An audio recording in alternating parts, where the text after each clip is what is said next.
Charlie Wilstead Finlayson lives in Eagle, Idaho with his family. The teen is particularly close to his dad David, who works as a defense attorney in Salt Lake City, Utah. The pair share a love of adventure and often escape the rat race for a weekend in the wild. Over the years, Charlie and David have climbed Mount Rainier in Washington, trekked mountains in Canada, and even explored the Panamanian jungle together. And in the summer of 2015, it was time for their next excursion. For this latest adventure, the father and son embarked on a 2-week trip in Idaho's Frank Church River of No Return wilderness. The area boasts rugged mountains and dramatic canyons, making it an ideal holiday location for Charlie and David. As you'd expect, with two experienced hikers, their first week exploring went off without a hitch. Halfway through their trip, however, disaster struck. The pair had been preparing to climb a cliff when a rock the size of a refrigerator became dislodged above them and started hurtling toward the pair. David attempted to dodge the rock, but it caught his side, sending him plunging down the hillside. He landed with some force 30 feet below, rendering him unconscious, and all the while, his terrified son looked on in horror. When Charlie climbed down to David, he found his father in an awful state. The force of impact had broken David's back, as well as his left heel and left arm.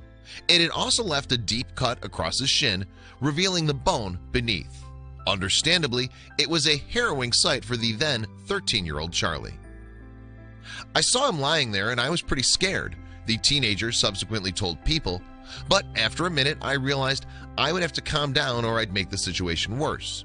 So I took a deep breath and thought, okay, I have to do this. My dad's in serious trouble and it's up to me to help him." Charlie was completely stranded as the accident had occurred in a remote location. The trailhead and nearest park ranger were over 13 miles away. Since it was already the afternoon, there was no way he'd be able to get help before sunset, so he would have to improvise. Charlie rushed back to their camp to retrieve his father's first aid kit. Using that, he was able to disinfect David's wound and then compress it.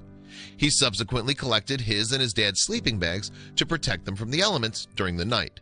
Then in the morning, they would come up with a plan of action. That night, David was terrified that he might bleed to death. Nonetheless, Charlie helped to keep his spirits up. "He was my savior," David told the Idaho Statesman. "He just kind of coached me along with the pain and tried to help me not pass out. He kept talking to me all night." The following morning, Charlie helped David clamber 1 mile through a boulder field to their camp on the banks of a lake. All the while, the caring son ensured that his dad kept drinking water and remained conscious. He even made solo detours to check out for other campers, but his efforts were to no avail. The trek back to the camp took hours, and having still not encountered anyone by the end of their journey, they decided that the next day, Charlie should go out alone in search of help. He would move far more rapidly that way and maybe even reach the ranger back at the trailhead. So the following morning, Charlie awoke feeling anxious. He found it so hard to leave his dad that he struggled to fight back his tears. "He was just afraid to leave me because he didn't know if he'd ever see me again," David explained. But 3 days after his dad's accident, Charlie knew that venturing out alone was his best hope of finding help. And about 3 miles into his trek, the teen bumped into 2 men who went to the same Mormon church as Charlie back in Eagle. They agreed to go find his dad and look after him while Charlie was away. Safe in the knowledge that someone was caring for his father, Charlie continued down the trail. He needed to find someone who could alert the authorities and deliver David to safety. Finally, he reached the Crags campground, where he was able to raise the alarm. Eventually, a helicopter arrived and took David to a hospital in Boise. There, doctors treated his injuries and set his broken left arm. He had a long road of recovery ahead of him, however, including a number of surgeries. Nonetheless, he was simply happy to have survived. And for that, he only had one person to thank: Charlie. "We had a pretty solid relationship with each other before this happened," David told ABC News, "but it's definitely concrete now, or granite maybe is the way to put it."